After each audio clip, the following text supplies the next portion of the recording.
ஆமீன். Praise God. கர்த்தருடைய நாமத்திற்கு மகிமை உண்டாகட்டும். கர்த்தர் நம்முடைய ஜெபங்களை கேட்டிருக்கிறார். அவர் பெரிய காரியங்களை செய்வார். பக்கத்துல கைகளை கொடுத்து சொல்லுங்க, அவர் நித்தமும் உங்களை நடத்துவார். அல்லேலூயா. இனி வறுமை, கடன், தரித்திரம் அது எதுவுமே இல்லாதபடிக்கு ஒரு நல்ல செழிப்பான வாழ்க்கையை கர்த்தர் வாழ நமக்கு கிருபை தருவாராக. அல்லேலூயா.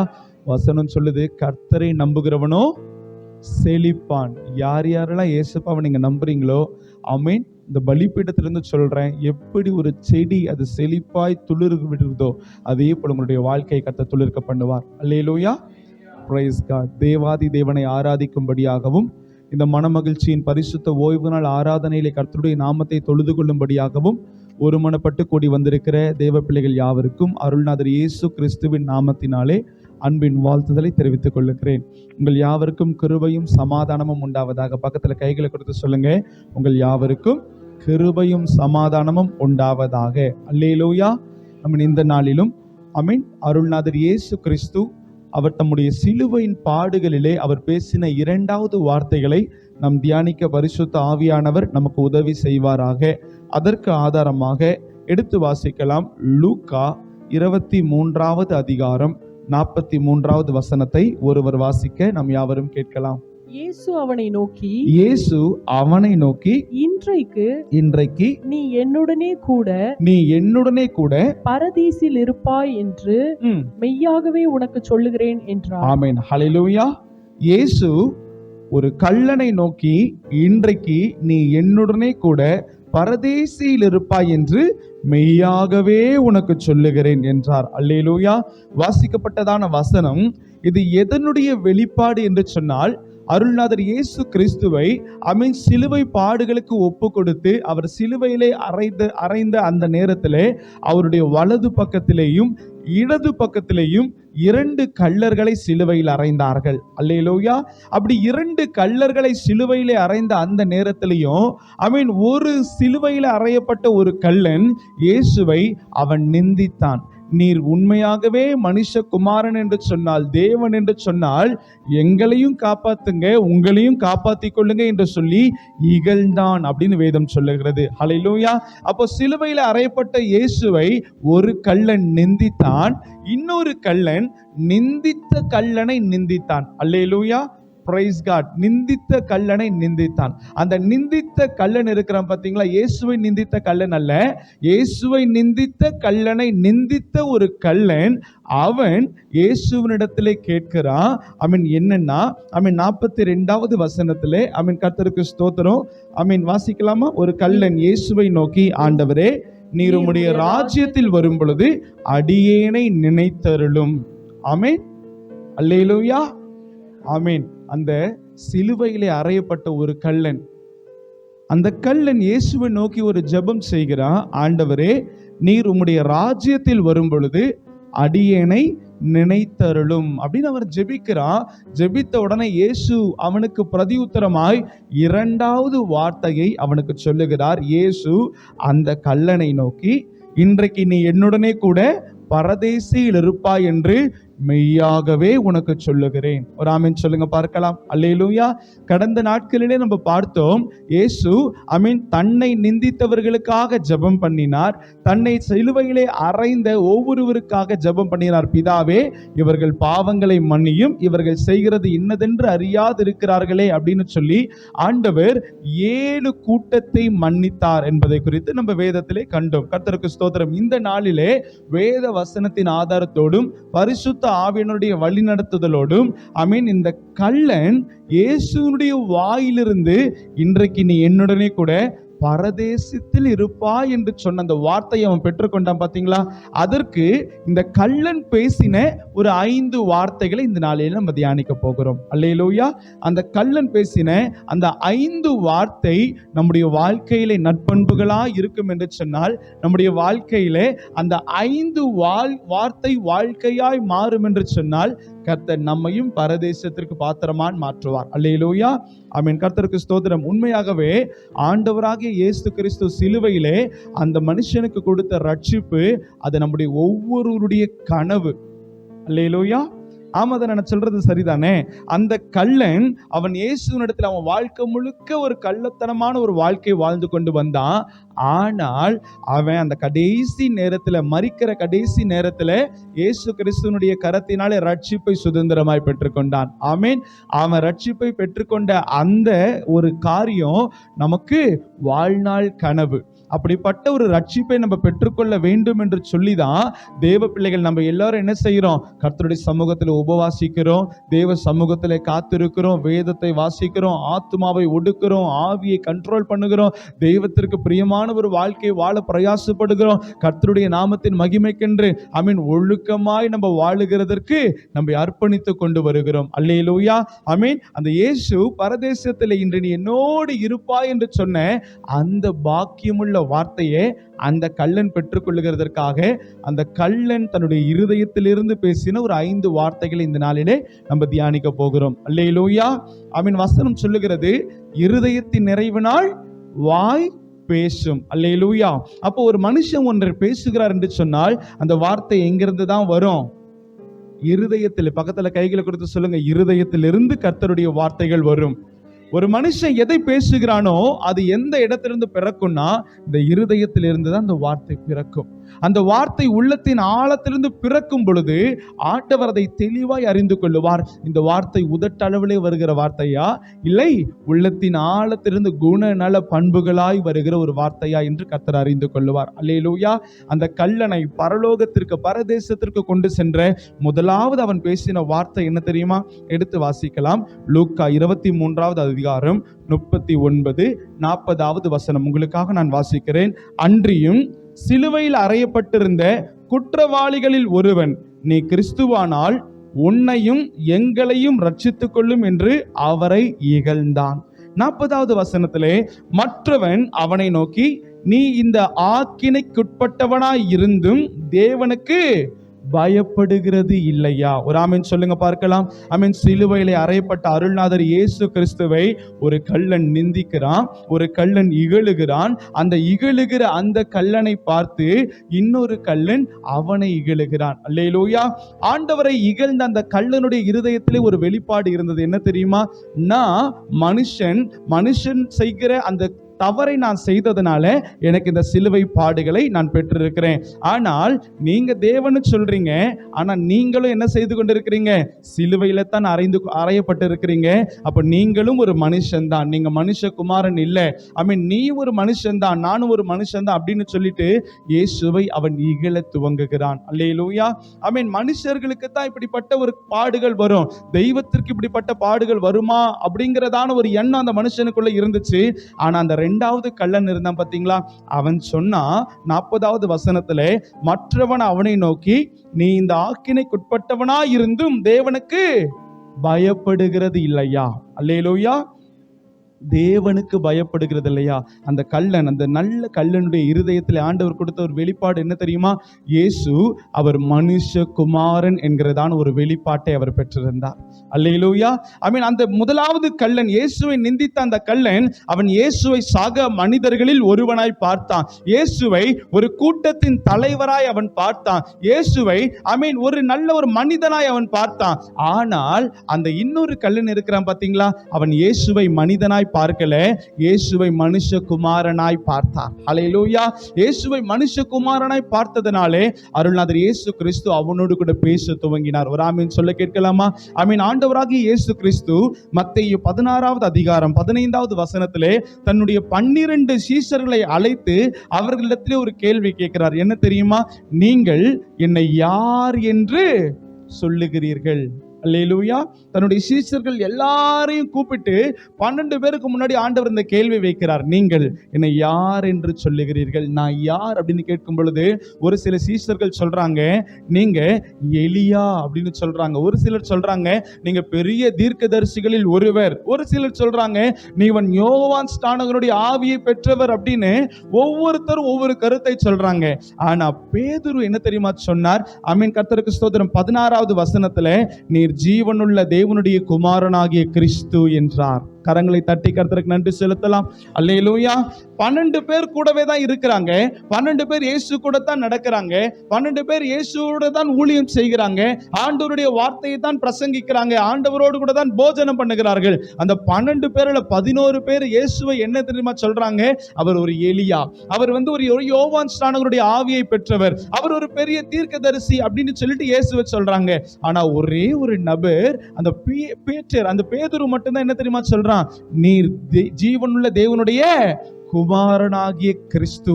அவனுக்கு அந்த வெளிப்பாட்டை பரிசுத்த ஆவியானவர் கொடுத்த உடனே அதுக்கு அடுத்த வசனத்துல இயேசு சொல்லுகிறார், யோனாவின் குமாரனாகிய சீமோனே நீ பாக்கியவான். ஆமென் சொல்லுங்க. இயேசு அவர் யார் என்பதை முதலாவது தேவ பிள்ளைகள் நாம் அறிந்திருக்கணும். அந்த 2 கள்ளர்கள்ல ஒரு கள்ளன் இயேசுவை என்னன்னு தெரியுமா பார்த்தான்? இவர் மனுஷரில் ஒருவர்னு பார்த்தான். ஆனா இன்னொரு கள்ளன் இயேசுவை பரிசுத்த ஆவியானுடைய வெளிப்பாட்டின்படி இவர் மனுஷர் அல்ல, மனுஷகுமாரன் என்று பார்த்தார். ஹல்லேலூயா. இன்னைக்கு அநேக தேவ பிள்ளைகள் இயேசுவை மனுஷனாய் பார்க்கிறாங்க. இந்த உலகத்தில் இருக்கிற அநேக மக்கள் இயேசுனா யாருன்னு கேட்டா, அவர் புத்தரை போல, அவர் காந்தி அடிகளை போல, அவர் ஒரு மகான், அவர் ஒரு நல்ல ஒரு மனுஷனாய் வாழ்ந்து மரித்தார் அப்படின்னு நிறைய பேர் இந்த உலகத்துல பார்க்கிறாங்க. ஆனா தேவனுடைய பிள்ளைகள் மாத்திரம்தான் உள்ளத்தின் ஆழத்திலிருந்து சொல்ல முடியும், அவர் ஜீவனுள்ள தேவனுடைய கிறிஸ்துவாய் இருக்கிறார். கரங்களை தட்டி கர்த்தருக்கு நன்றி செலுத்தலாம். பார்க்கலாம். ஹல்லேலூயா. ஆமென். ஒரு 12 வருஷத்திற்கு முன்பாக என்னுடைய சகோதரிகளில் ஒருத்தங்க என்னை கிறிஸ்துவுக்குள்ளே வழி நடத்துகிறதுக்காக மிகுந்த பிரயாசப்பட்டாங்க. எப்படியாகிலும் இந்த நபரை நான் ரட்சிப்புக்குள்ள நடத்திடணும், எப்படியாகிலும் ஆண்டவரை இயேசுவை இவருக்கு அறிவிச்சிடணும்னு சொல்லிட்டு ஏறத்தாழ ஒரு 12 வருஷம் இருக்கு. என்னுடைய நினைவு சரியா இருக்குன்னா ஒரு 12 வருஷம் இருக்கும். அந்த 12 வருஷத்திற்கு முன்னாடி அவங்க என்கிட்ட பேசிக்கிட்டே இருப்பாங்க இயேசுவை குறித்து. இயேசுதான் கர்த்தர், இயேசுதான் கடவுள் அப்படின்னு பேசிக்கிட்டே இருப்பாங்க. அப்படி பேசுற நேரத்தில் நான் ஒரு காரியம் சொல்லுவேன், இயேசு கடவுள் கிடையாது, இயேசு கடவுளிடத்திலிருந்து அனுப்பப்பட்ட ஒரு தூதுவர். அல்லேலூயா. இயேசு யாருன்னு சொல்லியிருந்தேன்? அவர் கடவுள் கிடையாது, அவர் messenger. he is not a message, he is a messenger. அவர் கர்த்தருடைய வார்த்தையை கொண்டு வருகிற ஒரு மெசஞ்சர். எப்படி கேப்ரியல் தூதன் இருக்கிறாரோ, எப்படி மீகாவேல் தூதன் இருக்கிறாரோ, எப்படி ரஃபாயேல் தூதன் இருக்கிறாரோ, அதே போல இயேசுவும் ஒரு தூதர்களில் ஒருவர் அப்படிங்கிற ஒரு காரியத்தை தான் நான் அறிந்திருந்தேன். கர்த்தருக்கு ஸ்தோத்திரம். ஆனால் ஜீவனுள்ள தேவனாகிய கர்த்தர் என்னுடைய மனக்கண்களை திறந்தார். இப்பொழுது என்னுடைய ஆவியின் உள்ளத்தின் ஆழத்திலிருந்து நான் சொல்ல முடியும், இயேசுதான் பரலோகத்திற்கு வழி, இயேசுதான் பரலோகத்திற்கு சத்தியம், இயேசுதான் பரலோகத்திற்கு ஜீவனாய் இருக்கிறார். அவர் ஜீவனுள்ள தேவனுடைய குமாரனாகிய கிறிஸ்துவாய் இருக்கிறார். கரங்களை தட்டி கர்த்தருக்கு நன்றி செலுத்துங்க. பார்க்கலாம். ஹல்லேலூயா. அந்த கள்ளனை பரதேசத்திற்கு கொண்டு போன ஒரு காரியம் என்ன தெரியுமா? அவன் உள்ளத்தின் ஆழத்திலிருந்து இயேசு யார் என்பதை அவன் அறிந்திருந்தான். இன்னைக்கு தேவ பிள்ளைகள் நீங்களும் நானும் பரலோகத்திற்கு போகணும், இளைப்பாறுதலுக்குள்ளே நம்முடைய மறுமையிலே நம்ம பிரவேசிக்கணும்னா முதல்ல நம்ம தெரிந்திருக்கணும், இயேசு ஜீவனுள்ள தேவனுடைய குமாரனாகிய கிறிஸ்து. அல்லேலூயா. அது எல்லாரும் உங்களுக்கு தெரிஞ்சிருக்கா? இயேசு யாரு? ஜீவனுள்ள தேவனுடைய குமாரனாகிய கிறிஸ்து. யோவான் 3:16 சொல்லப்படுகிறது, இந்த உலகத்தை பிதாவாகிய தேவன் அன்பு கூர்ந்ததினாலே தன்னுடைய ஒரே பேரான குமாரனை இந்த உலகத்திற்கு கொடுத்து இவ்வளவாய் அன்பு கூர்ந்தாராம். அப்போ கர்த்தருடைய ஆவியானவர் அவர் நம்மை நடத்துகிற விதத்திலே நாம் போகும் பொழுது இயேசு யார் என்கிற வெளிப்பாட்டை நம்மளால் அறிந்து கொள்ள முடியும். அந்த ஒரு கள்ளன் இயேசுவை மனுஷன்னு சொன்னான், ஆனால் மற்றொரு கள்ளன் இயேசுவை பார்த்து இவர் மனுஷர் அல்ல, இவர் தேவன் என்று அந்த கல்வாரி சிலுவையில் அவன் தன்னை அறிக்கை கொடுத்தான். அல்லேலூயா. அப்போ தேவனை குறித்ததான ஒரு வெளிப்பாட்டை பெற்றிருக்கிற ஒரு மனுஷன் அவன் பரலோகத்திற்கு செல்லுவான். பக்கத்துல கைகளை கொடுத்து சொல்லுங்க, இயேசுவை குறித்த ஒரு வெளிப்பாட்டை நீங்கள் பெற்றிருந்தீங்கன்னா நீங்கள் பரலோக மகிமைகளை பெற்றுக்கொள்வீர்கள். அல்லேலூயா. இரண்டாவது, கள்ளன் பேசின அந்த 2வது வார்த்தை அவனை பரதேசத்திற்கு கொண்டு போகுதுன்னா அந்த 2வது வார்த்தை என்ன தெரியுமா? 41வது வசனத்துல இப்படியாய் அவன் சொல்லுகிறான், இயேசுவை நிந்தித்த அந்த கள்ளனை பார்த்து இயேசுவோடு கூட இருக்கிற அந்த கள்ளன் சொல்லுகிறார், நாமோ நியாயப்படி தண்டிக்கப்படுகிறோம், நாம் நடப்பித்தவைகளுக்கு தக்க பலன்களை நாம் அடைகிறோம், ஆனால் இவரோ எந்த தவறும் செய்யல, தகாத ஒன்றையும் செய்யல. அப்போ அதனுடைய முற்பகுதி அழகாய் சொல்லப்படுது பாருங்க. அவன் அழகா சொல்றான், நம்ம நியாயப்படி தண்டிக்கப்படுகிறோம், நம்ம நடப்பித்தவைகளுக்கு தக்க பலனை தான் நம்ம அறிந்திருக்கிறோம். அப்போ இது எதை தெரியுமா அடையாளப்படுத்துகிறது? அவன் செய்த குற்றங்களை அவன் மனப்பூர்வமாய் ஒப்புக்கொள்ளுகிறான். அல்லேலூயா. கல்வாரி சிலுவையிலே அடிகளையும் காயங்களையும் இயேசு பெற்ற அதே உபாதைகளை அனுபவித்த அந்த கள்ளன், முதலாவது அவன் இயேசுவை தேவன் என்று அறிந்திருந்தான். இரண்டாவது, தான் செய்த பாவங்களை அவன் ஒப்புக்கொண்டு அதை வாய்களை திறந்து அறிக்கையிடுகிறான். நீதிமொழிகள் 28:13 அழகாய் கர்த்தருடைய ஆவியானவர் சொல்லியிருக்கிறார், தன் பாவங்களை மறைக்கிறவன் வாழ்வடைய மாட்டான், அவைகளை அறிக்கை செய்து விட்டு விடுகிறவனோ இரக்கம் பெறுகிறான். அந்த கல்வாரி சிலுவையிலே அந்த கள்ளன் மற்ற கள்ளனை நோக்கி சொல்லுகிறான், நாமோ நியாயப்படி தண்டிக்கப்படுகிறோம். அப்படின்னு என்ன அர்த்தம்? அவன் செய்த குற்றங்கள், அவன் செய்த பாவங்கள், அவன் பரத்திற்கு விரோதமாக, கர்த்தருடைய வேதத்திற்கு விரோதமாக, பரிசுத்த ஆவியானவருக்கு விரோதமாக அவன் செய்த குற்றங்களை அவன் தன்னுடைய உள்ளத்தின் ஆழத்திலிருந்து ஒப்புக்கொள்ளுகிறான். இன்னைக்கு நிறைய தேவ பிள்ளைகள் முதலாவது அவன் சொன்ன வார்த்தையின்படி இயேசுதான் மெய்யான தேவன் என்பதை நம்ம அறிந்திருக்கிறோம். ஆமா தானே? எத்தனை பேர் யாராவது சொல்ல முடியுமா இயேசு ஒரு மனுஷர்னு சொல்ல முடியுமா? இல்லை, இயேசு மனுஷகுமாரன். அதற்கு நீங்களும் நானே சாட்சிகளுமாய் இருக்கிறோம். அல்லேலூயா. அந்த முதலாவது காரியத்தில் நீங்களும் நானும் நல்ல பண்புகளை பெற்றிருக்கிறோம். ஆனா இந்த இரண்டாவது காரியம் பாருங்க, அவன் கள்ளன் தான். அவன் நேற்றைய தினம் வரைக்கும் தன்னுடைய வயிற்று பிளப்பிற்காக திருடி கொண்டிருந்தவன் தான். ஆனாலும் அவனுடைய கடைசி நேரத்திலே கர்த்தருடைய ஆவியானவர் அவனுடைய மனக்கண்களை திறந்து அவன் உள்ளத்தின் ஆழத்திலிருந்து சொல்றான், நான் செய்ததுக்கான பலனை தான் நான் அறிந்து கொண்டிருக்கிறேன். நான் என்ன தவறு செய்தனோ அதற்கு தக்க பலனை தான் நான் பெற்று கொண்டிருக்கிறேன். தன்னுடைய குற்றங்களை வாய்களை திறந்து உள்ளத்தின் ஆழத்திலிருந்து ஒப்புக்கொள்ளுகிறான். தன் பாவத்தை மறைக்காமல் அதை ஒப்புக்கொள்ளுகிற ஒரு மனுஷன், வசனம் சொல்லுகிறது, அவன் இரக்கம் பெறுகிறான். ஆண்டவராகிய இயேசு கிறிஸ்துவிற்கு முன்பாக அவன் தன்னுடைய குற்றங்களை அறிக்கை செய்கிறான். ஆனா இன்னைக்கு அநேக பிள்ளைகள் இருக்கிறாங்க, ரட்சிக்கப்பட்ட தேவ பிள்ளைகளா இருக்கட்டும், ரட்சிக்கப்படாத நமக்கு அன்பான பிரஜாதி மார்க்கத்தாரா இருக்கட்டும், அவங்க ஒரு தப்பு செஞ்சிட்டாங்கன்னா அது தப்புன்னு அவங்களுக்கே தெரிஞ்சாலும் அதை எப்படியாகிலும் நல்லதான ஒரு நன்மையான காரியமா மாத்தணும்னு அவ்வளவு பிரயாசப்படுறாங்க. ஒரு ஆமீன் சொல்லுங்க பார்க்கலாம். அல்லேலூயா. இயேசுவிற்கு மன்னிப்பு கேட்கிற இருதயம் ரொம்ப ரொம்ப ரொம்ப பிடிக்கும். பக்கத்துல கைகளை கொடுத்து சொல்லுங்க, இயேசுவிற்கு மன்னிப்பு கேட்கிற இருதயம் ரொம்ப பிரியம். ஆண்டவராகிய இயேசு கிறிஸ்து, பிதாவாகிய தேவன், பரிசுத்த ஆவியானவர் 3 பேரும் ஏதேன் தோட்டத்துல மனிதர்களை 6வது நாளிலே உண்டாக்கினாங்க. 6வது நாளில மனுஷங்களை உண்டாக்கிட்டு இந்த தோட்டத்தெல்லாம் நீங்க ஆண்டு கொள்ளுங்கன்னு சொன்ன உடனே சர்ப்பத்தினுடைய தூண்டுதலினாலே, வஞ்சனத்தினாலே அவர்கள் பாவம் செய்து கர்த்தருடைய அன்பை விட்டு இழந்து போனாங்க. அப்ப முதல்ல ஆண்டவர் ஆதாமை பார்த்து ஒரு கேள்வி கேட்கிறார். ஆதாமே, ஏன் இப்படி செஞ்சேன்னு கேட்கும் பொழுது ஆதாம் சொல்றான், நான் செய்யல, நீங்க எனக்கு கொடுத்த ஏவாள் தான் செஞ்சா. அல்லேலூயா. ஏவாள் கிட்ட கேட்கும்போது ஏவாள் என்ன சொன்னா, நான் செய்யல, அந்த சர்ப்பம் தான் என்ன அந்த பாவம் செய்ய வஞ்சிச்சது. அப்போ ஆண்டவரிடத்துல அந்த ஆதி நாட்களிலே ஆதாமும் ஏவாளும் 2 பேரும் கரங்களை பிடிச்சிட்டு, ஆண்டவரே நான் தப்பு பண்ணது உண்மைதான், நான் உங்களுக்கும் பரத்திற்கும் விரோதமா தப்பு பண்ணிட்டேன், தயவு செஞ்சு என்ன மன்னிச்சிருங்கன்னு ஒரு வார்த்தை சொல்லியிருந்தாங்கன்னா அன்றைக்கே கர்த்தர் மன்னிச்சிருப்பார். இன்னைக்கு நீங்களும் நானும் வேர்வை சிந்தி உழைக்க வேண்டிய அவசியம் இல்லை. ஏதேன் தோட்டத்துக்குள்ள நம்ம கர்த்தருடைய பிள்ளைகளாய் அவரோடு கூட நடந்திருப்போம். ஒரு ஆமென் சொல்லுங்க பார்க்கலாம். அவர் செய்த அந்த குற்றம் அவங்க செய்த அந்த தவறுக்கு மன்னிச்சிருங்கன்னு ஒரு வார்த்தை அவங்க சொல்லல. ஆண்டவர் பார்த்துட்டே இருந்தார். நோவா மூலியமாகவும் ஆண்டவர் நீதியை பிரசங்கிச்சார், ஏனோக்கு மூலியமாகவும் ஆண்டவர் நீதியை பிரசங்கிச்சார். ஏன்னா ஜனங்கள் தன்னுடைய தவறுகளையும் பாவங்களையும் அறிந்து கர்த்தரிடத்திலே மன்னிப்பு கேட்பாங்கன்னு சொல்லிதான் என்ன பண்ணினார்? ஆண்டவர் ஏனோக்கை உண்டாக்கினார், நோவாவை உண்டாக்கினார். கடைசி வரைக்கும் மக்கள் என்னவே செய்யல, மன்னிச்சிருங்கன்னு ஒரு வார்த்தையே கேட்கல. அல்லேலூயா. ஆமென். அதனால ஆண்டவர் என்ன செய்தார் தெரியுமா? நோவாவுடைய காலத்திலே ஒரு ஜல பிரளயத்தை உண்டாக்கி இந்த உலகத்தை முழுக்க ஆண்டவர் என்ன செய்துட்டார்? அதை அழித்து, நோவாவிற்கோ கர்த்தருடைய கண்களிலே கிருபை கிடைத்தது என்று சொன்ன வார்த்தையின்படி நோவாவை மாத்திரம் ஒரு 8 பேரை பேழைக்குள்ள வைத்து கர்த்தர் பாதுகாத்து அவர் நடத்தினார். அல்லேலூயா. அதற்கப்புறமும் மனுஷங்க உலகத்துல பெருகுனாங்க, ஆனா மன்னிச்சிருங்கன்னு ஒரு வார்த்தையை தேவனிடத்துல கேட்கல. கடைசியா முதல்ல பரிசுத்த வேதாகமத்துல நம்முடைய வேதத்தினுடைய முதல் பேஜில் இருந்து, முதல் பக்கத்துல இருந்து 700வது பக்கம் வரைக்கும், பேஜ் நம்பர் 700 வரைக்கும் ஒரு மனுஷனை வாயை திறந்து அவன் செஞ்ச தப்புக்கு மன்னிச்சிருங்கன்னு அவன் கேட்கல. அல்லேலூயா.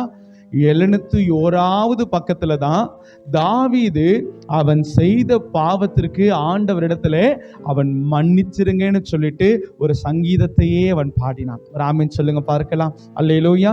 சங்கீதம் 51வது அதிகாரத்தினுடைய தலைப்பை மாத்திரம் நாம் ஒருவர் வாசிக்க கேட்கலாமா? சங்கீதம் 51வது அதிகாரம் அதனுடைய முதல் வசனத்திற்கு மேல் இருக்கிற தலைப்பை ஒருவர் வாசிக்க கேட்கலாம். பத்சேபாள் இடத்தில் தாவீது பாவத்துக்கு உட்பட்ட பின்பு நாத்தான் தீர்க்கதரிசி அவனிடத்தில் வந்து அவன் பாவத்தை உணர்த்தின போது பாடி ராக தலைவனுக்கு ஒப்புவிக்கப்பட்ட தாவீதின் சங்கீதம். தாவீதின் சங்கீதம். அல்லேலூயா. சங்கீதம் 51வது அதிகாரம் அது எதுனா, அவன் பத்சேபாள் இடத்திலே பாவம் செய்து உரியாவை கொலை செய்து உரியாவுடைய மனைவியை தனக்கென்று எடுத்துக்கொண்டு அவன் தன்னுடைய வாழ்க்கையில மறத்து போன ஒரு பாவம் நிறைந்த ஒரு வாழ்க்கையை வாழ்ந்து கொண்டிருந்த அந்த நேரத்தில் நாத்தான் என்கிற ஒரு தீர்க்கதரிசி அவன் கிட்ட வரான். வந்து அவனுடைய பாவங்களை கண்டித்து உணர்த்துகிறான். அப்போவே தாவீது முழங்கால் படி போட்டு கரத்தை பரலோகத்திற்கு நேராக உயர்த்தி முதல்ல மனுஷரில் மன்னிச்சிருங்கன்னு தேவனிடத்துல கேட்ட ஒரு மனுஷன் தான் தாவீது. கரங்களை தட்டி கர்த்தருக்கு நன்றி செலுத்துங்க பார்க்கலாம். அதனால தான் ஆண்டவர் தாவீதை பார்த்து சொன்னார், இவன் என்னுடைய இருதயத்திற்கு ஏற்றவன். அல்லேலூயா. இன்னைக்கு நம்ம சாரி அப்படிங்கிற ஒரு வார்த்தையை நம்ம வாயிலிருந்து சொல்றதுக்கு தலையிலிருந்து பெரிய கிரீடமே சரிஞ்சு கீழே விழுறது போல நம்ம யோசிக்கிறோம். அட, நான் சாரி கேட்கறதா? நான் தப்பு பண்ணிட்டேன். ஏன் இந்த மாதிரி தப்ப உலகத்துல யாருமே பண்ணது இல்லையா? நான் மட்டும்தான் பண்ணனா? நான் மட்டும்தான் சாரி கேட்கிறேன்மா? அப்படி இல்லை பிரதர், அப்படி இல்லை சிஸ்டர். உங்க குடும்பத்துல கணவன் மனைவிக்கு மத்தியிலே கணவர் மனைவிக்கு விரோதமாய் ஒரு காரியம் செஞ்சிட்டாருன்னா, மனைவி கணவனுடைய வார்த்தைக்கு கீழ்ப்படியாம ஒரு காரியம் செஞ்சிட்டாங்கன்னா அதனுடைய வடு ஆயுள் நாள் முழுக்க இருக்கும். ஆனா மன்னிச்சிருமா, மன்னிச்சிருங்கப்பா, சாரிப்பா அப்படின்னு ஒரே ஒரு வார்த்தை நீங்க கேட்டு பாருங்க, அந்த நிமிஷமே சமாதானத்தை கர்த்தர் ஊத்திடுவார். அல்லேலூயா. ஏன்னா கர்த்தருக்கு ரொம்ப பிடிச்ச வார்த்தை மன்னிப்பு. அதனாலதான் அவர் கல்வாரி சிலுவையில முதல்ல என்ன வார்த்தையை பேசினார்? பிதாவே இவர்களுக்கு மன்னியும். ஆண்டவர் நிறைய வார்த்தை பேசியிருக்கலாம்ல, ஆனா ஆண்டவர் முதல்ல அவர் செஞ்ச காரியம் என்னன்னா, அவருடைய பிள்ளைகளை மன்னிக்கிறது. அவருடைய பிள்ளைகளாகிய நம்மை மன்னிக்கிறதும் ஆசீர்வதிக்கிறதும் தான் கர்த்தருக்கு பிரியம். பக்கத்துல கைகளை கொடுத்து சொல்லுங்க, ஏசப்பாவுடைய இருதயத்திற்கு ஏற்றது மன்னிப்பு என்கிறதான ஒரு வார்த்தை. அல்லேலூயா. அந்த வார்த்தையை தாவீதுனுடைய வாயிலிருந்து தான் இயேசு கர்த்தர் முதல்ல தன்னுடைய செவிகளினாலே கேட்டார். அதற்கு முன்னாடி வரைக்கும் ஆண்டவர் சொன்னார், உன்னுடைய குடும்பத்தை பட்டயம் சுற்றி வரும், உன்னுடைய குடும்பத்திலே ராஜ்யங்களுக்கு விரோதமாய் ராஜ்யங்கள் எழும்பி போராட்டங்கள் நடக்கும் அப்படின்னு தாவீதுக்கு ஆண்டவர் சொல்லி, அந்த பாவம் செஞ்சதுனால சொல்லிட்டாரு.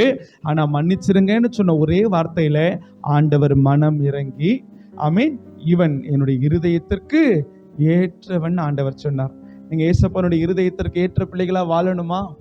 எத்தனை பேருக்கு அந்த ஆசையும் வாஞ்சையும் இருக்கிறவங்க மாத்திரம் ஒரு ஆமென் சொல்லுங்க பார்க்கலாம்.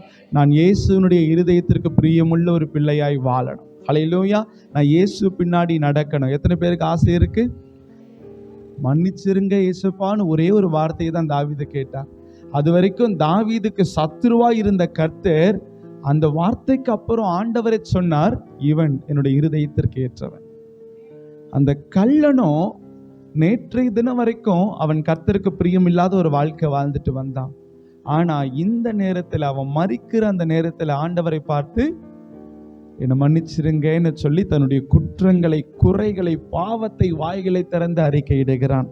நாமோ நியாயப்படி தண்டிக்கப்படுகிறோம். அல்லேலூயா. நான் செய்த தப்புக்கான தண்டனை தான் நான் பெற்றிருக்கிறேன்னு சொல்லிட்டு அவன் மனசார தன்னுடைய குற்றத்தை ஒப்புக்கொள்ளுகிறான். கர்த்தர் அவனை பார்த்து சொல்லுகிறார், இன்றைக்கு நீ என்னுடனே கூட. முதலாவது ஒரு மனுஷன் கர்த்தரோடு கூட இருக்கணும்னா அவன் இயேசுவே தெய்வம் என்று அவன் அறிந்திருக்கணும். ரெண்டாவது ஒரு மனுஷன் பரதேசத்திலே கர்த்தரோடு கூட இருக்கணும்னா அவன் மனசார உள்ளத்தின் ஆழத்திலிருந்து இயேசுவை நன்றியோடு கூட அவன் செய்த குற்றங்களை அறிக்கையிடணும். ஒரு ஆமென் சொல்லுங்க பார்க்கலாம். அல்லேலூயா, ஆமென், ஸ்தோத்திரம். அந்த கள்ளன் கல்வாரி சிலுவையிலே பேசின மூன்றாவது ஒரு வார்த்தை லூக்கா 23வது அதிகாரம் 41வது வசனத்தினுடைய பிற்பகுதியிலே, இவரோ தகாததொன்றையும் நடப்பிக்கவில்லையே என்று அவனை கடிந்து கொண்டார். அல்லேலூயா. இவரோ தகாத ஒன்றும் செய்யல. நமக்கு மத்தியில சிலுவையில நீ வலது பக்கத்துல இருக்கிற, நான் இடது பக்கத்துல இருக்கிறேன். நமக்கு நடுவுல கர்த்தர் சிலுவையில அறியப்பட்டிருக்கிறார். அவர் அவருடைய வாழ்நாள் முழுக்க தகாத ஒன்றையும் என்னவே பண்ணல, செய்யவே இல்லை. நீயும் நானும் செய்த தப்புக்குத்தான் சிலுவையில தண்டனைகளை அனுபவித்துக் கொண்டிருக்கிறோம்.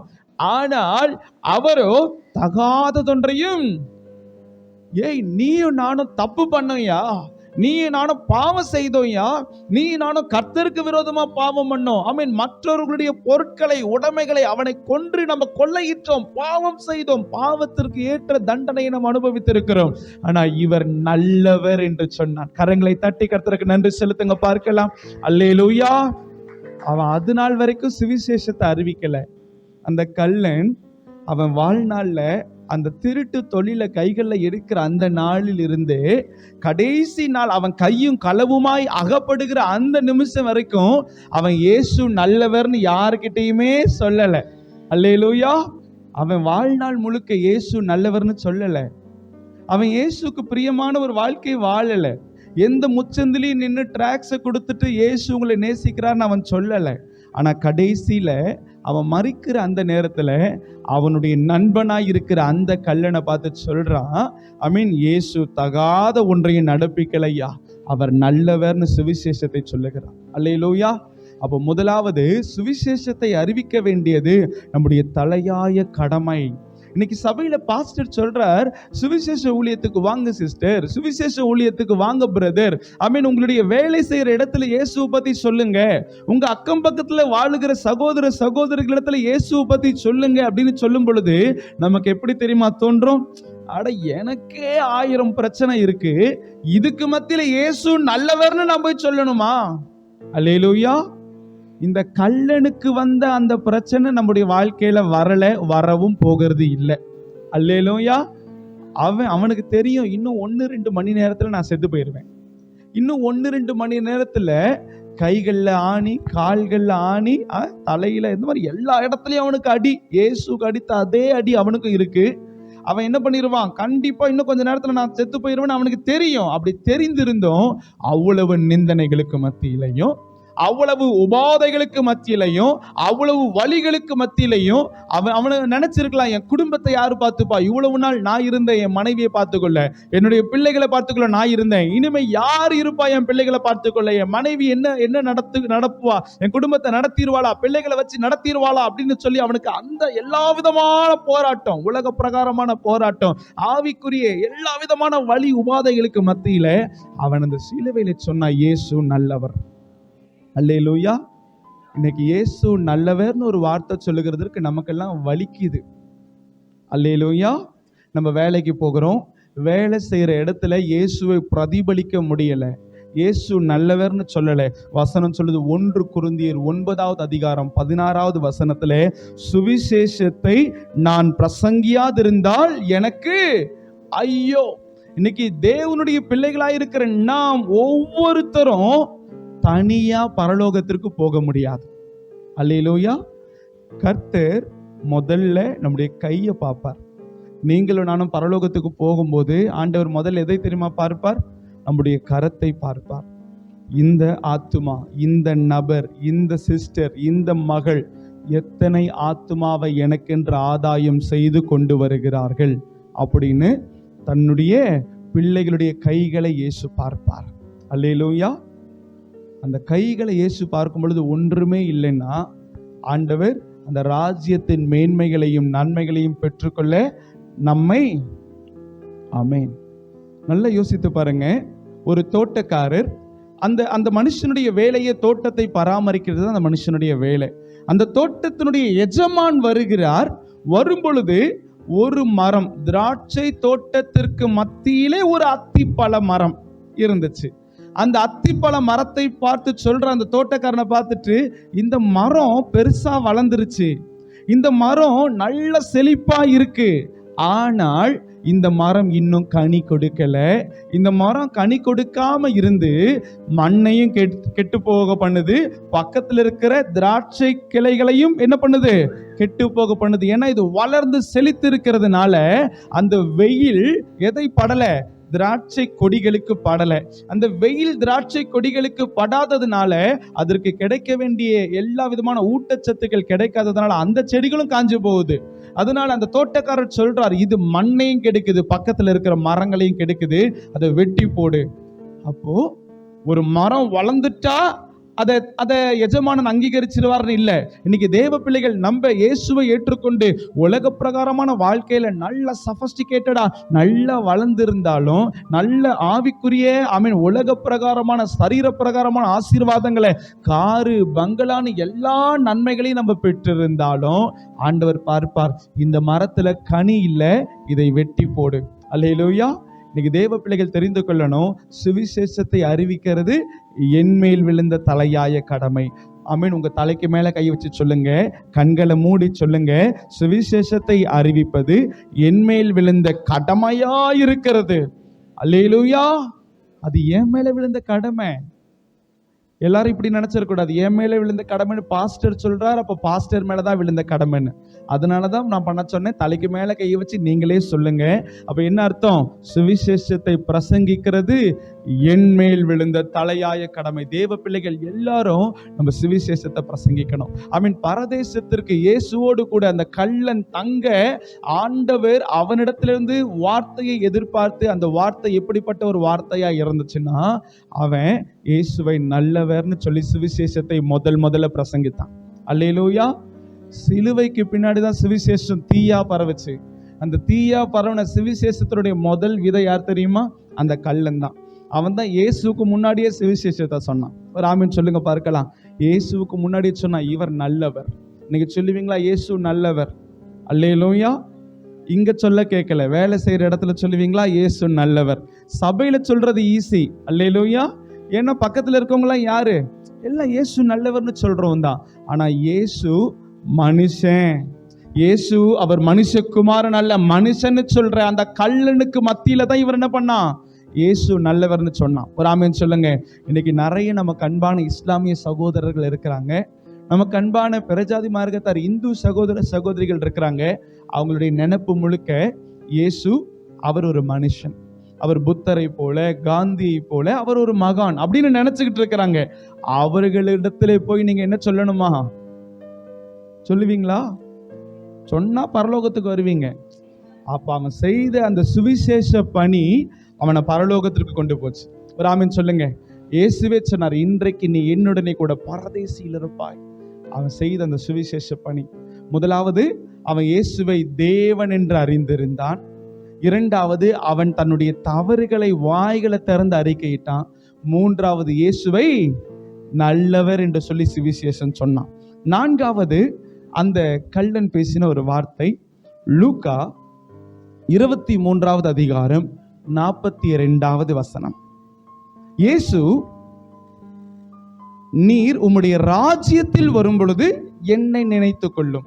என்னவா?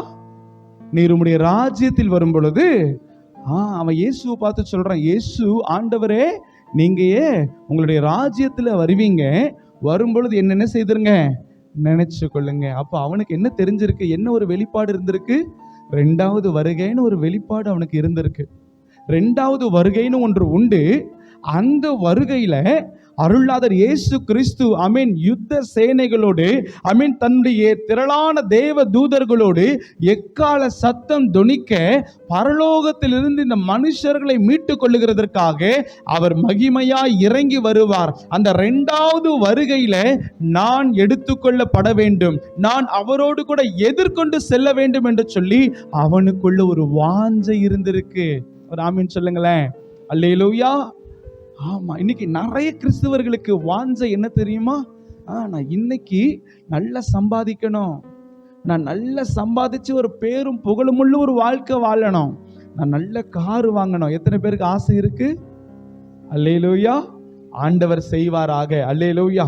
ஆனா இவைகள் எல்லாம் கூட கொடுக்கப்படுகிறது. ஆனா முதலாவது பிரதானமானது என்னன்னா, இயேசு சொல்லி இருக்கிறார், முதலாவது தேவனுடைய ராஜ்யத்தையும் அவருடைய நீதியையும் தேடுங்க, காரியம் எல்லாம் உங்களுக்கு கூட கொடுக்கப்படும். எது கூட கொடுக்கப்படும்? எது நீங்க தேடுறீங்களோ அது உங்களுக்கு கூட கொடுக்கப்படும். ஆனா நம்ம வாஞ்சை எதுல தெரியுமா இருக்கு? 2வது வருகைன்னு ஒண்ணு உண்டு, அதுக்கு மேல இல்ல. அந்த இயேசுவோடு கூட நான் எதிர்கொண்டு போகணும், அந்த வாஞ்சை இல்ல.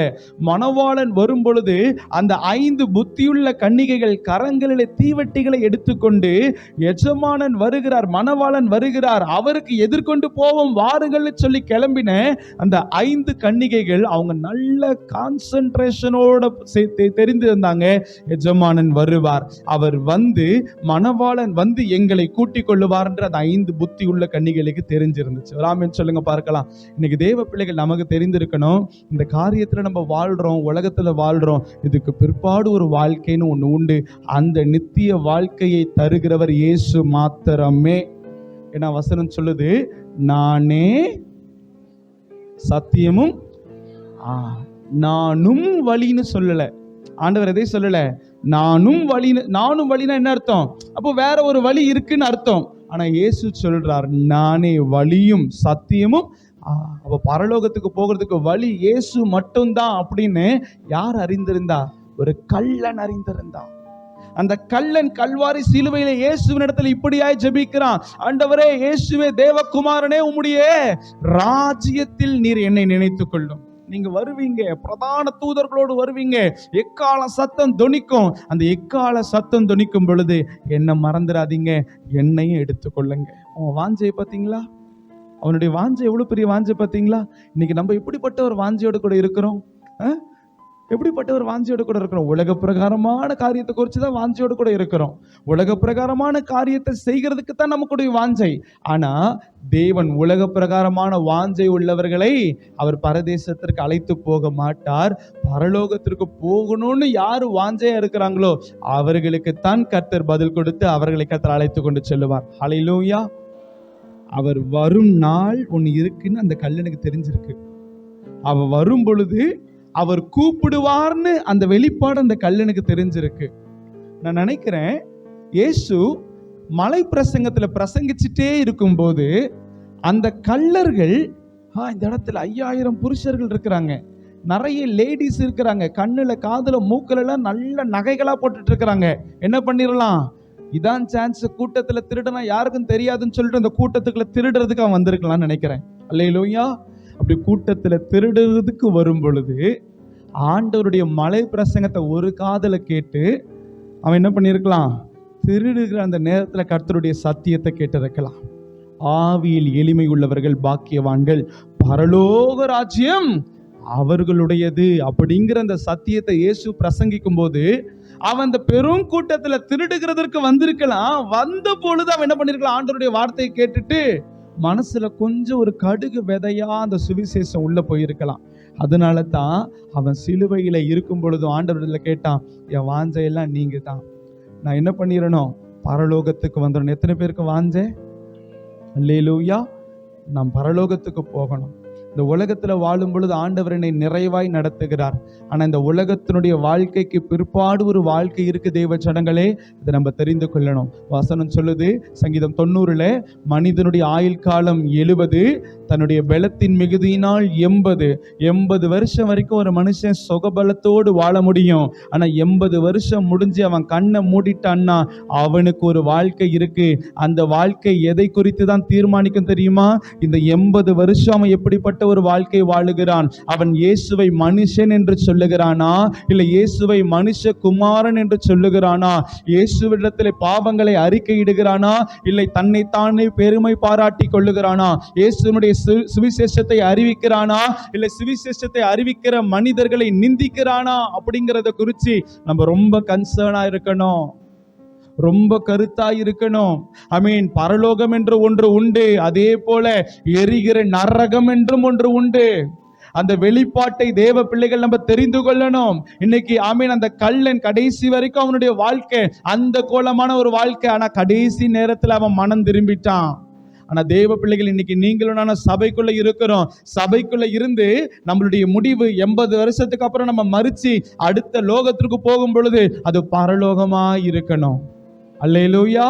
அது பரலோகமா இருக்கணும்னா முதல்ல இந்த வாழ்கிற இந்த நேரத்தை, இந்த நாட்களில் இயேசுவுக்காக பிரயோஜனப்படுத்திக் கொள்ளணும். அல்லேலூயா. நான் ஒன்று சொல்லவா? பொதுவா ஆண்டவர் அவர் ரொம்ப நீடிய இரக்கம் உள்ளவர். எவர்லாஸ்ட் சஃபரிங், நீடிய சாந்தம். இயேசு குறித்து அப்படிதான் சொல்லப்படுது. அந்த நீடிய சாந்தம் எதோட தெரியுமா நிற்கும்? அது நீடிய சாந்தம் தான் வசனம் சொல்லுது. ஆனா அந்த நீடிய சாந்தத்திற்கு ஒரு முற்றுப்புள்ளி உண்டு. அந்த முற்றுப்புள்ளி தான் நீங்களும் நானும் இந்த உலகத்துல உயிரோடு வாழுகிற வரைக்கும். அல்லேலூயா. உயிரோடு நம்ம வாழுகிற வரைக்கும் நம்மள எத்தனையோ ஊழியக்காரங்க, சிஸ்டர் ஆண்டவருடைய ஆலயத்துக்கு வாங்க சிஸ்டர், பிரதர் சர்ச்சுக்கு வாங்க பிரதர், பிரதர் நீங்க எத்தனையோ வருஷமாச்சு நீங்க வந்து வாங்க பிரதர், பிரஜாதி மார்க்கத்தார போயிட்டு சுவிசேஷ டிராக்ஸை கொடுத்து, பிரதர் இயேசு உங்களை நேசிக்கிறார் வாங்க, இயேசு உங்களுக்கு சுகம் தருவார் வாங்கன்னு 1000 வெல்கம் நோட்டை நம்ம கொடுக்கிறோம். ஆனா நம்ம என்னைக்கு கண்ணை மூடுறோமோ அன்னைக்கு நீங்களும் நானும் போகணும்னு நினைச்சாலும் அந்த ஏதேன் தோட்டத்துக்குள்ள போக முடியாது. புரியுதா உங்களுக்கு? இன்விடேஷன் எல்லாம் உயிரோடு வாழ்ற நாள்ல தான். அல்லேலூயா. நம்ம உயிரோடு வாழ்ற இந்த நாட்கள்ல தான் நிறைய பேரை இயேசு அனுப்புகிறார். அந்த ஐஸ்வர்யவான் ஆண்டவரிடத்துல கேட்கிறான், நான் மரிச்சு நரகத்துல வந்துட்டேன், என் சகோதரர்கள்லாம் என்ன பண்றாங்க? இன்னும் வாழ்றாங்க, என்ன அனுப்புங்க, இல்ல லாசருவை மறுபடியும் அனுப்புங்க, என் சகோதரர்கள் கிட்ட பரலோகம்னு ஒண்ணு இருக்கு, நரகம்னு ஒண்ணு இருக்கு, நான் போய் அவங்க கிட்ட சொல்லணும் அப்படின்னு சொல்லி அனுப்பும் பொழுது ஆண்டவர் சொல்றார், அவங்களுக்கு இனிமே திருப்பி அனுப்ப முடியாது. அவங்களுக்காக நான் மோசையை வச்சிருக்கிறேன், அவங்களுக்காக நான் எலியாவை வச்சிருக்கிறேன், அவங்களுக்காக நான் தேவனுடைய ஊழியர்களை வைத்திருக்கிறேன். அவர்கள் சொல்லி அவர்கள் வந்தாங்கன்னா அவங்க பரலோகத்துக்கு வருவாங்க. அப்படி அவங்க சொல்லி அவங்க கேட்கலன்னா நீ நரகத்தில் இருக்கிற பத்தியா, அதே மாதிரி தான் அவங்களும் நரகத்துக்கு வருவாங்க. ராமன் சொல்லுங்க. ஆண்டவர் அந்த இடத்துல அவனுடைய ஜெபத்திற்கு இரக்கம் பாராட்டல. அந்த ஐஸ்வர்யவான் ஜெபிக்கிறான், முறையா தான் வாழ்க்கையில வாயை திறந்து ஜெபிக்கிறான், என்ன அனுப்புங்க, இல்ல லாசரு அனுப்புங்க. அந்த ஜெபத்திற்கு இயேசு பதில் தரல. ஏன்? அந்த எவர்லாஸ்டிங் சஃபரிங், நீடிய பொறுமை 80 வருஷத்தோட முடிஞ்சிடும். ஒரு ஆமீன் சொல்லிருங்க. இந்த தருமையான கர்த்தருடைய பிள்ளைகளே, நீங்கள்லாம் ரட்சிக்கப்பட்டிருக்கிறீங்க. இயேசு யாருன்னு உங்களுக்கு தெரியும், பரலோகத்திற்கு வழி இயேசுன்னு தெரியும். ஆனால் அந்த உயிரோடு வாழ்கிற இந்த நாட்களை நீங்கள் பிரயோஜனப்படுத்திக்கோங்க. இதை நம்ம பிரயோஜனப்படுத்தினா தான் இந்த உயிரோடு வாழ்கிற இந்த வாழ்க்கையில் நம்ம இயேசுனுடைய பார்வையில் நல்லதுன்னு கண்டா தான் கர்த்தர் நம்மளை பரலோகத்துக்கு அழைச்சிட்டு கொண்டு போவார். அல்லேலூயா. ஏதேன் தோட்டத்திலிருந்து மகிமையான சாயலிலிருந்து யாரை துரத்தப்பட்டுட்டா? யாரு துரத்தப்பட்டா? ஆதாமும் ஏவாளும் துரத்தப்பட்டுட்டாங்க. துரத்தப்பட்ட உடனே அவங்க ஏதேன் தோட்டத்தினுடைய வாசல்ல வந்து அவங்க அந்த கதவு வழியா உள்ள பிரவேசிக்கணும்னு பாக்குறாங்க. ஆனா ஆண்டவர் ஒரு தூதனையும் சுடரொளி பட்டயத்தையும் வைத்து அவங்க உள்ளவே வர முடியாதபடிக்கு ஆண்டவர் அடைத்தார். ஆமென் சொல்லுங்க. அல்லேலூயா. அப்போ தேவ பிள்ளைகளுக்கு இந்த காலத்துல உயிரோடு நம்ம வாழ்கிற நேரத்துல கொடுக்கப்படுகிற இன்விடேஷனுக்கு அக்னாலஜ் பண்ணிருங்க. ஆமீன். உங்களுக்கு கொடுக்கப்பட்ட ஊழியத்துல உண்மையா இருந்துருங்க. ஆண்டவர் உங்களுக்கு நல்லவரா இருக்கிறார் அல்லவா? அந்த நல்லவரா இருக்கிற அந்த ஒரு குணாதிசயத்தை நீங்க உறுதியாய் பற்றி கொள்ளுங்க. ஆண்டவர் பரலோக ராஜ்யத்தை நமக்கென்று வைத்திருக்கிறார். அல்லேலூயா. அந்த கல்லனுக்கு தெரிஞ்சிருக்க 2வது வருகைன்னு ஒண்ணு உண்டு. அந்த வருகையில இயேசு நினைச்சாதான் நான் போக முடியும். அல்லேலூயா. இயேசு நினைச்சாதான் நான் போக முடியும். இயேசு அவர் மனசு வச்சாதான் பரலோகத்திற்குள்ள நான் போக முடியும். அப்போ அவர் மனசு வைக்கணும்னு சொல்லிட்டு கரெக்டா இயேசு கிட்டையே பிடிச்சிட்டு உங்க வருகையில என்ன பண்ணிருங்க? ஒரு வெளிப்பாடு, வாஞ்சை. அல்லேலூயா. ஸ்தோத்திரம். 4வது காரியம் பார்த்துட்டோம். கடைசியாக 5வது காரியத்தை பார்த்துட்டு நம்ம ஜெபிக்க போகிறோம். அதே கல்லன், அதே வசனத்துல லூக்கா 23:42, லூக்கா 23:42 அதை வாசிக்க கேட்கலாமா? ஆண்டவரே வரும்போது அடியேனை நினைத்தருளும். பக்கத்துல கைகளை கொடுத்து சொல்லுங்க, அடியேனை நினைத்தருளும் என்றான். சொல்லிட்டீங்களா? நினைச்சிருவீங்களா? அவன் பரலோகத்துக்கு போகிறதுக்கு முன்னாடி சிலுவையில அடியேனை நினைச்சுக்கோங்கன்னு ஜெபம் பண்ணான். அல்லேலூயா. அவன் என்ன செய்தான்? ஜெபம் பண்ணான். ஆண்டவர் சொல்லி இருக்கிறார் 1 தெசலோனிக்கேயர் 5வது அதிகாரம் 17வது வசனத்துல, இடைவிடாமல் ஜெபம் பண்ணுங்கள் ஆண்டவர் சொன்னார். அல்லேலூயா. இயேசு கெத்செமனே தோட்டத்திற்கு போய் தன்னுடைய சீஷர்களை எல்லாம் கூட்டிட்டு போகிறார். 12 சீஷர்களையும் இயேசு கூட்டிட்டு போகிறார். அதுல 12 சீஷர்களை 3 சீஷர்களை மாத்திரம் என்ன செய்கிறார்? இன்னும் ஒரு அடி தூரத்திற்கு அவர் கொண்டு போகிறார். அந்த 3 சீஷர்களை பார்த்து சொல்லுகிறார், நீங்க இந்த இடத்துல இருந்து 1 மணி நேரம் ஜெபிங்கய்யா அப்படின்னு சொல்லிட்டு அவர் இன்னும் கல்லெறியும் தூரத்திற்கு போய் முகம் குப்புற விழுந்து அவர் ஜெபிக்கிறார். அல்லேலூயா. அவர் ஜெபிக்கிறார். ஒரு ஆமென் சொல்லுங்க, ஒரு அல்லேலூயா. அவர் ஜெபிச்சு வியாகுலப்பட்டு வேர்வையின் பெருந்துளிகள் ரத்தங்களாய் பூமியில விழுது. அப்படி மறுபடியும் எழும்பி வந்து சீஷர்களை பார்க்கிறார். சீஷர்கள் எப்படி இருக்கிறாங்க? எப்படி இப்ப நீங்க இருக்கிறீங்களா? அதே மாதிரி இருக்கிறாங்க. அல்லேலூயா. எப்படி இருக்கிறாங்க? பக்கத்துல கையை குடிச்சு முகத்தை பாருங்க. தூங்க காலையில 8 மணிக்கு வந்து இப்படி தூங்குறீங்களே.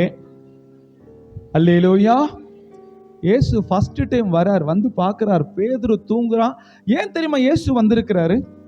ஏன் இயேசு வரணும்? அவர் ஜெபம் பண்ண தானே போயிருக்கிறாரு. அவர் யார்கிட்ட ஜெபம் பண்ண போயிருக்கிறாரு? பிதாவை பார்த்து ஜெபம் பண்ண போயிருக்கிறார். இவர் இங்க ஜெபம் பண்றாரு.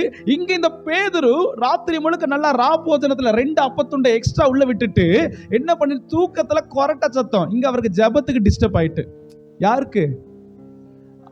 இங்க அவருக்கு ஜெபத்துக்கு டிஸ்டர்ப் ஆயிட்டு உடனே தான் எழும்பி வந்து முதல்ல சொன்னார், பேதுரு தூங்காத, 1 மணி நேரமாவது என்ன பண்ண, வெளுத்திரும்பத்துக்க 1 மணி நேரமாவது என்ன பண்ணிரு, வெளித்திருந்த ஜெபி அப்படின்னு சொல்லிட்டு மறுபடியும் போறாரு. மறுபடியும் இயேசு வந்தாராம். ஏன் வந்தாரு? ஏன் வந்தாரு? எந்த சத்தம் கேட்டுச்சு? இன்னைக்கு நிறைய பேர் ஜெப நேரத்துல தான் உங்களுக்கு தூக்கமே வருது. வருதா?